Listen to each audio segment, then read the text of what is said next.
Good morning, everybody, and welcome to Daily Energy Markets Podcast. It is September the 6th, and we have Brent crude oil trading a little bit up this morning. I haven't said that in a few days. The oil price at the moment is trading just under $73. Not up by much, but a little bit of a heartbeat there, up about a third of 1%. Perhaps the question of the morning is, has OPEC done enough to stop the rock dropping through the water? And we will kick off this morning and pitch that question at one of the best tracking OPEC decisions, Amina Bakr, Senior Research Analyst at Energy Intelligence. Amina, your thoughts at the OPEC Plus decision overnight. Is it enough? Good morning, Sean, and thanks for that. Well, it didn't impact prices that much. We're seeing some small movement in the price. Uh, Delaying the decision by a couple of months does buy the group a little bit more time. And we know in general, Sean, if we look at the balances, just on the fundamental side, at least by our estimate at Energy Intelligence, we do see a deficit in the second half of this year that's averaging 1.75 million barrels. So this market is tight. So these prices that are not necessarily reacting to fundamentals, there are other factors. I mean, traders are spooked about the macroeconomics, the slower manufacturing data coming out of China, the US. You have the US elections coming up. Perhaps there's interest in keeping these prices at a lower level. So by delaying this decision by a couple of months does buy the group time. But will that translate into the price? I mean, that kind of remains to be seen. Prices have been moving almost counterintuitively, I would say, even with the huge outage we've seen out of Libya, 70% of production off. Traditionally, that would spike prices, but we didn't see that movement at all. The geopolitical tension has no impact on the price as well. But overall, I mean, just something to watch very closely, Sean, is the compensation cuts, because these compensation cuts by Kazakhstan, Iraq, and Russia, the new schedule that was sent to OPEC, that's going to cushion any increment coming in. So when the group decides to bring back 181,000 barrels in December, with the compensation cuts, let's assume 100% compliance, the actual net supply into the market is 17,000 barrels, which is, you have to put things into context, which isn't a lot of supply. So this is what the market needs to be focused on.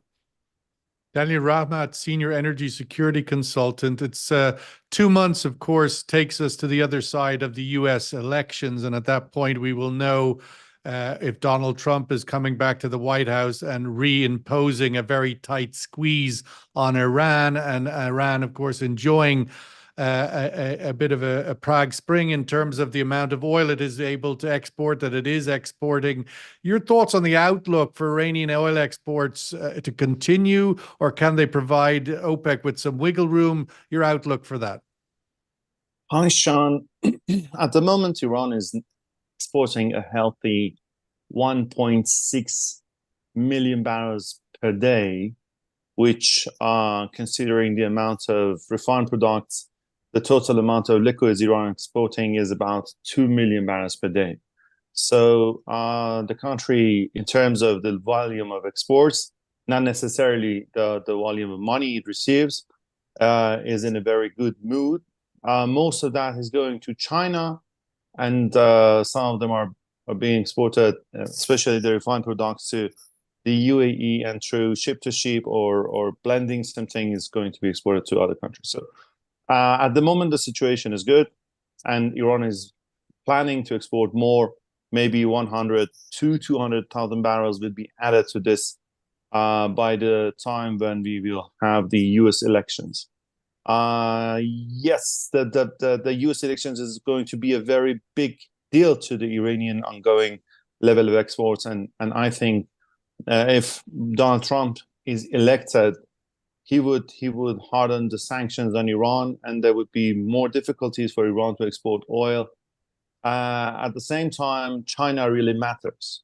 If Chinese want to continue importing oil from Iran, they will find a solution together with the Iranian National Oil company how to export that amount of oil.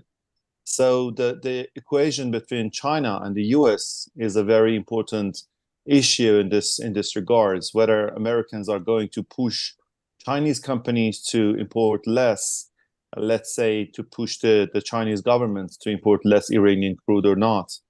And parallel to that, the domestic and international politics of the new government in Iran, we should see whether the Russians and Chinese are going to continue their strategic partnership with Iran to support Iran with importing crude or not. So a lot of factors are impacting the trend, but I think Donald Trump would be the most important one if he comes to office. Let's welcome Yan Chong-yaw, Oil Research Director for Asia for the London Stock Exchange Group, new to our table. Yan, welcome. We're hearing there that clearly on the supply side, there's questions over those challenged countries. Let's say Iran's doing a lot at the moment, Libya not doing so much. Venezuela, it seems sanctions are going to be tightened there. Russia continues to be able to navigate itself around sanctions. So on the supply side, a lot coming from those difficult countries that are facing different challenges. But what about on the demand side, Yan? The big question, obviously, for oil markets every day of every week of every year is, what's China's outlook? Is it as bearish as the tone is currently? Well, I mean, basically, China's a very, very funny animal, right? Hi, everybody. Well, thanks. Good to have me. Great Welcome. being here. Okay. Well, if you look at the amount of crude that China has been importing, ever since from March 2023, the amount of crude that China has imported up to July averaged at about 11.22 million barrels a day. This is actually above the previous 12-month average, which was in excess of about 10.34 million barrels a day, right? And obviously the economy is still bad, has been bad ever since they lifted the zero COVID policy in 2022, right? And yet the amount of crude that they've imported has been high. And on top of that, the amount of gas oil that they have been producing has been high, right? Last year, the amount of gas oil that the refineries in China produced, the domestic output was actually at a record high of 18.14 million tons a month. Okay, that's the highest volume of gas oil that they've ever produced. And at the same time, last year, as we know, ever since from August, gas oil margins have not been fantastic, right? And they have been exporting very little. Last year's gas oil exports was probably just over 1 million tons a month. That's one of the lowest year average that they have exported. This year is more or less the same. So if what we have done is we take the export and yield as a ratio, the export to yield ratio for this year is just 4.8%. Last year was 6.4%. 2022 was 5.3%. And prior had always been above 10%. So they produce a lot of gas oil and they export very little. Would imply that they kept most of it at home. But we know that the domestic economy is not fantastic. But at these prices, would China be attracted to buy for storage purposes? $70 or thereabouts on Brent is a pretty attractive price going into the Chinese New Year. What they've done is this. The government has actually mandated the oil companies or the refiners to increase their SPR by 60 million barrels. And that started in July this year, right? So far, based on our assessment, we think they have about 300 to 310 million barrels in strategic storage. Last month or July, right, we estimated about 8 VLCCs or about 2 million tons to have gone into strategic storage.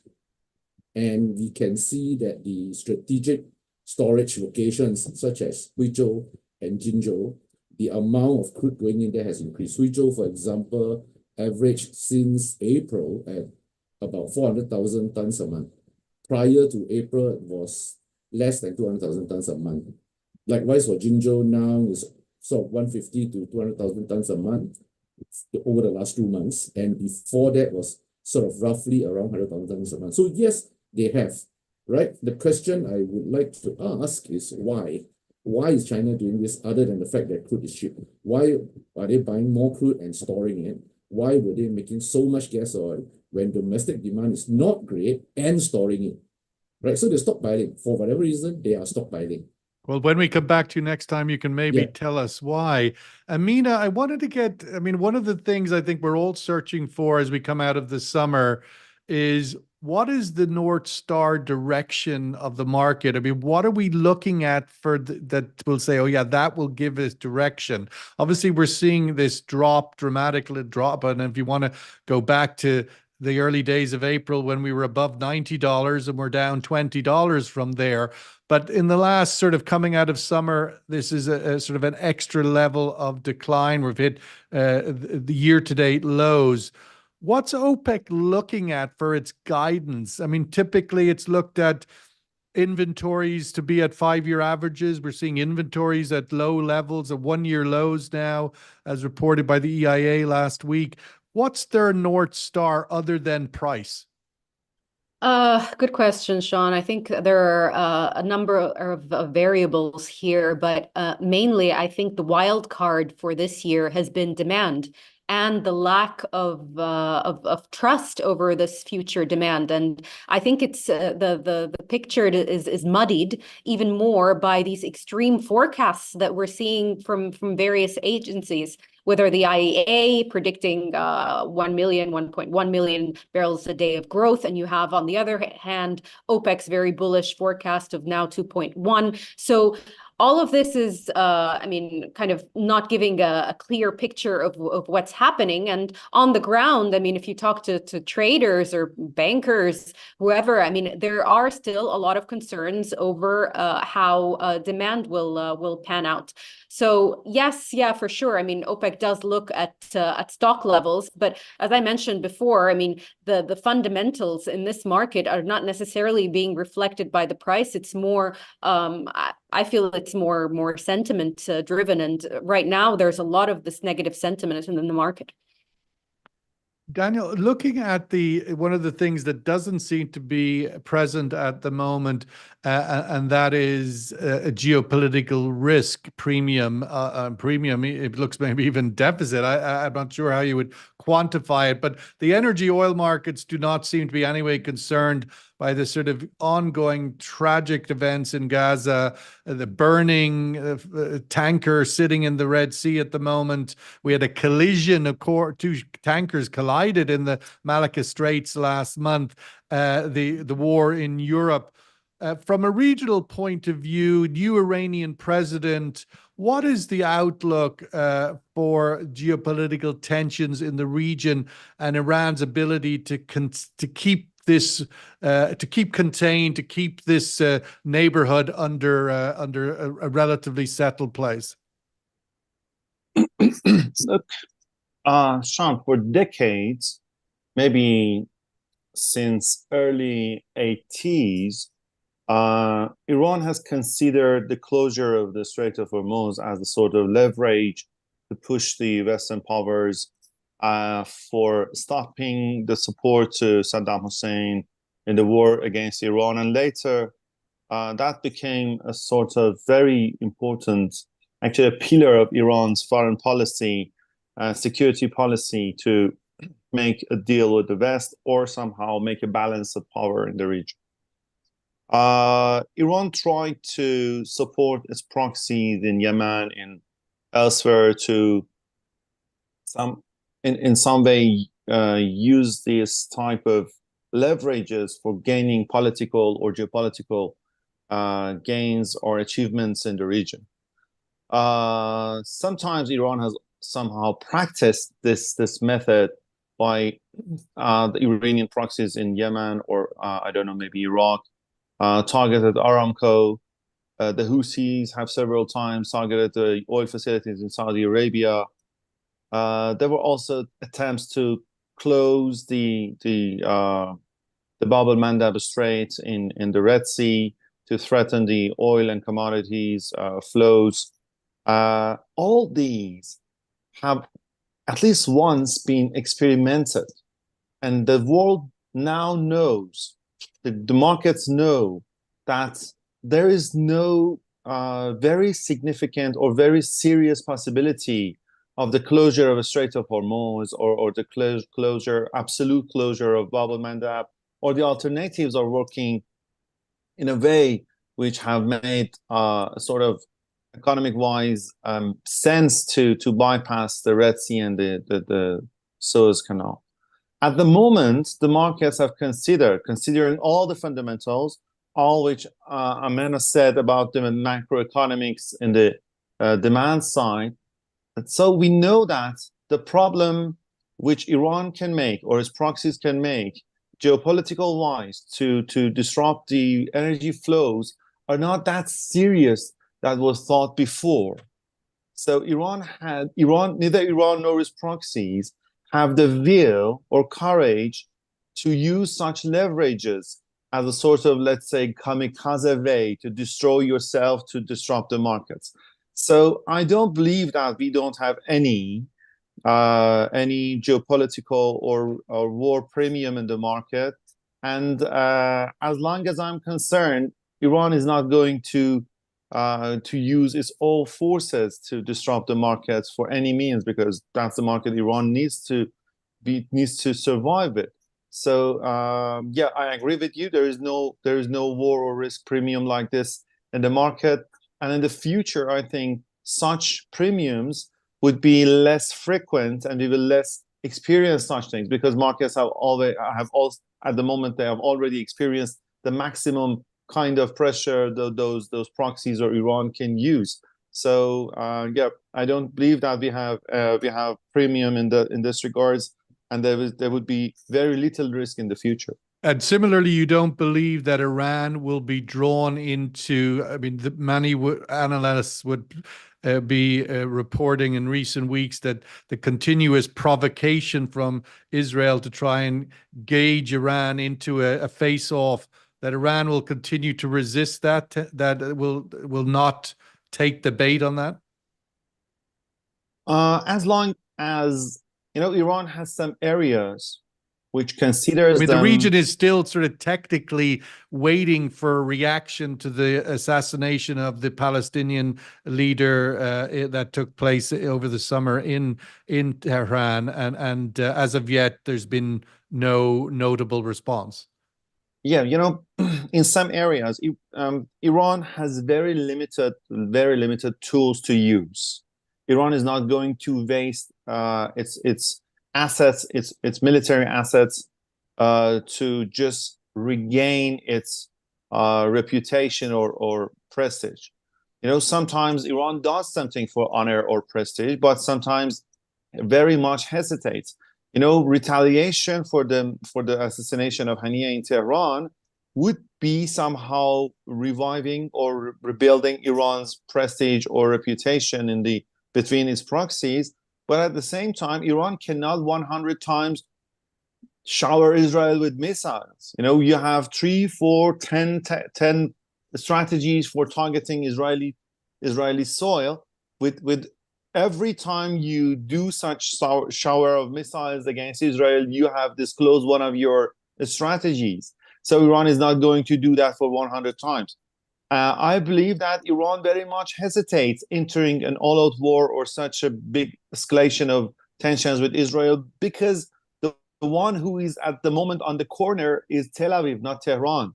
The more Iran stays away from the conflict, your enemy will be hit by your proxies, and you will pay very less comparing with what they are paying for. Israel has lost its moral legitimacy in the whole world. Everybody is blaming them for killing thousands of people there, while Iran is sitting at the corner, selling its oil, receiving money, building weapons, sending that to the proxies, and somehow making your footsteps stronger in the region. So Iran hesitates. That's quite insightful, and thank you for that. I think it's important to get that out there, to the realization that the idea that Iran will trigger a regional conflagration is just not happened and will not happen, at least under these parameters. Jan, I wanted to come back to your question to yourself as to why China is stockpiling this gas oil or stockpiling crude oil. The answer for that question you asked yourself? Well, I mean, okay, put it this way, China is not exactly on good terms with the West, right?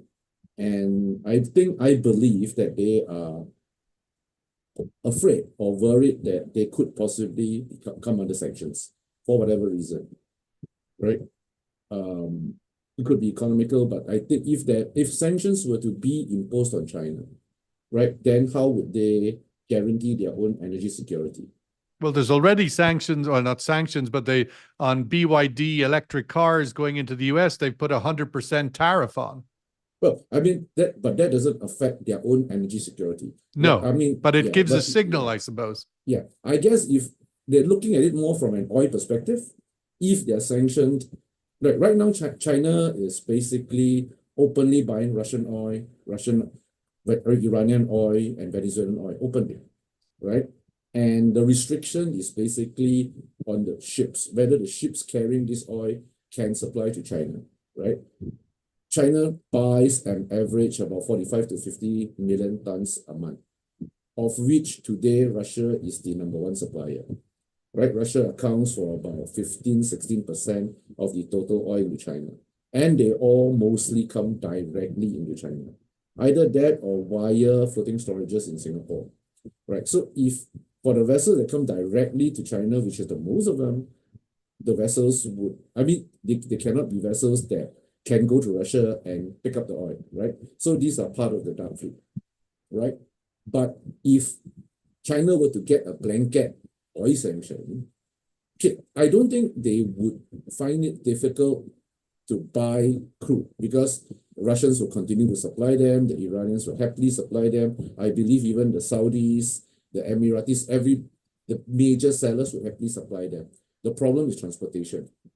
Do they have and insurance on that transportation, obviously. Exactly. And so what you're signaling, and it's interesting, we have a session when we do an annual forum here every year in Fujairah, and we have a session at our forum asking the question, because the IEA has a 90-day require a 90-day storage volume requirement for each member of the IEA, with International Energy Agency, which is our OECD countries.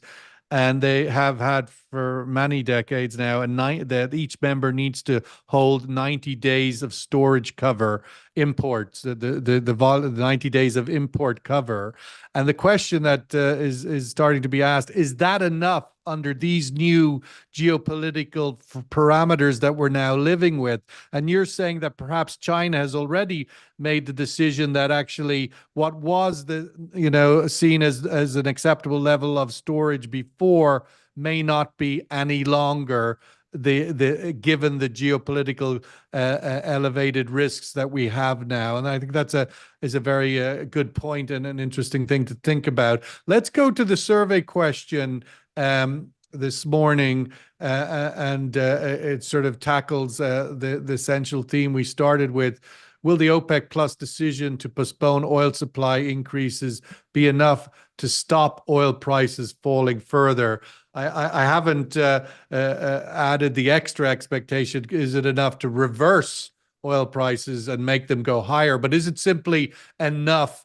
Is a buffer on $70? I mean, basically, we were going to knock on the door of 70 Brent. Is this enough to avoid that and at least stop prices falling further? Yes or no? All by itself, it doesn't seem like a bazooka. But Amina, OPEC Plus and OPEC obviously have been formidable stewards of the oil market since the traumatic early days of we could go back further perhaps, but at least in this current period, since the traumatic early days of COVID, global demand fell through the floor. and they had to adapt and make a whopping, I think it was 10 million barrel a day cut or something to that effect. I mean, it's been a dramatic journey, and they've navigated impressively under the stewardship of the Saudi energy minister, and always seem to have a muscular deck of cards, a muscular set of cards in their hand to play. It seems now that perhaps that's not the case, that they don't, under these market conditions, weakening demand, ample supply. It's one of those moments in which OPEC's cards are limited. Your thoughts on that outlook? Well, their cards have always been, Sean, to, I mean, they have the power over controlling the production side of things. So their market management really revolves around that. But I would argue that it's evolved beyond that. I mean, since the time, I mean, if we look back from OPEC just being a limited group and then evolving to include non-OPEC member, primarily Russia, and becoming OPEC plus, having all these other members join. And they're managing the market these days with not just setting policy, but through very complex messaging too, which isn't easy. I mean, we're in kind of unprecedented times here.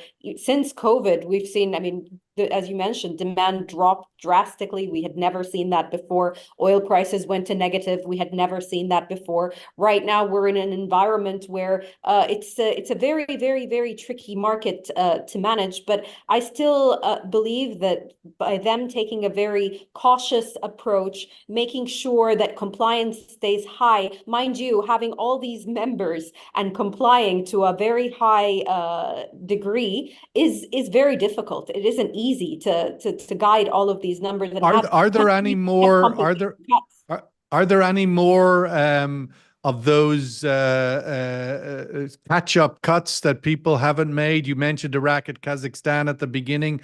Are there any more of those in the bucket that they could call upon, or is that it now? Those are the ones for now. So it's Iraq, Kazakhstan, and Russia. Of course, I mean, as time goes on, there might be others that would join the list, but those are the primary ones, and they've resubmitted the schedule. They're coming along under a lot of pressure by all members of the group to comply. So, yeah, let's wait and see and how their results look. Dan, just wrapping up on an update on Iran. Obviously, you gave us an update there on some fairly significant numbers, 2 million barrels of exports at the moment, 1.6 crude, and I think you said 400,000 on products. Looking forward, I mean, that has been a rehabilitation of Iran's position, since let's say through the Biden administration, the last 3 years. They've sort of gone from 0 to 100, so to speak, to get back to that level which they had been at many years ago. Is there room for more? Can Iran, I mean, putting aside whether Trump comes back or not, but could Iran add more, or is that it? Are they tapped out? That's the top of the bucket. There is not too much Iran can add to the market. Maybe 100, maximum 200,000 barrels. But for extra oil, for more than this, Iran requires big investments. There has been ongoing negotiations with the Russians, which have not been realized. So there are promises coming from Moscow, and Iran needs both technology and investment. Especially investment is required because they're going to invest in, let's say, conventional oil reserves in the country, which Iran has already the technology, the know-how, but there is big hole of actually deficit in this country. The money reserved in the National Investment Fund, big part of that is being wasted for the government's budget deficit, and there is no enough money to invest in the upstream and downstream oil, considering the very huge gasoline deficit which has occurred recently in the last 1 or 2 years, the huge the deficit in the natural gas and electricity. Iran has very, very serious problems with its energy sector. So there is little money which Iran can invest in its upstream. So for the long run, Iran will have very significant problems maintaining or keeping this level of production. Let's increasing that significantly alone. So yeah, Iran can increase, but very little bit.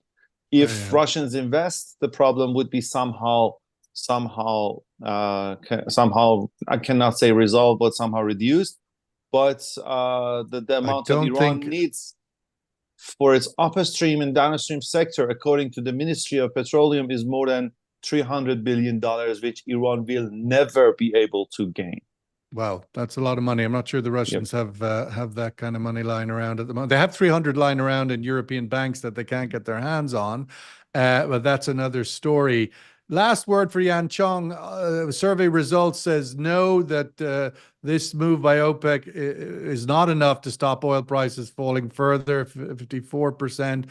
Yes, so it's a split room, really. We'll post that on social and see where the wider community thinks of the answer to that. But Yancheng, obviously OPEC Plus and all of us looks to Asia, has looked to China for incremental demand growth for a long time, and even this year OPEC is forecasting still that China will see demand growth by 700,000 barrels this year. That looks quite optimistic. Your thoughts on Asia and or China surprising anybody to the upside of more demand growth this year? And we've only 4 months of it left. I wouldn't think so. I mean, I think if anything, China, okay, you balance China on two sides. On one hand, they have bought too much. They produce too much distillates, right? On the other hand, they have this mandate to fill the SPR, and they have a big import quota, right? The import quota, as of now, stands at slightly over 180 million tons. There will be one more tranche to come. The government have said that at the max, they will give them 243 million tons. Last year, the quota was 203 million tons. So I don't think they will hit 243, but they could probably come around same as last year. So at the same time, on the other hand, in July this year, right, the amount of crude that went in was a 22-month low. It was under 10 million barrels a day. And okay, they have been stockpiling the gas oil, and they have been doing it for the last 2 years, right? At some point, I think they've run out of space.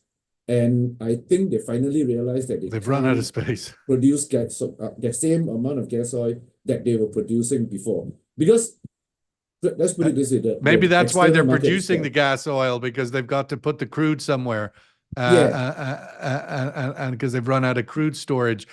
Certainly a space worth watching, because of course China does have a reputation for buying crude oil when they perceive it to be at a cheap price or cheaper, and at 73 in recent times, they've certainly been buyers. Whether they think it's going to go lower and they're going to wait further, that might be a question. But going into the China New Year, the last quarter of the year, Asian demand typically rises. Will this be the buying opportunity? Will we look back and see September was actually a moment at which a lot of Asian buyers jumped in? We're going to have to wrap it up there. Of course, you're all going to be busy answering that question next week at APEC in Singapore.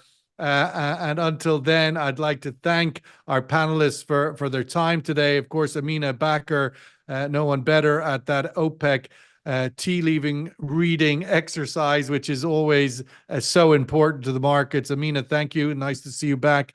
And condolences, deep condolences on the loss of your brother over the summer.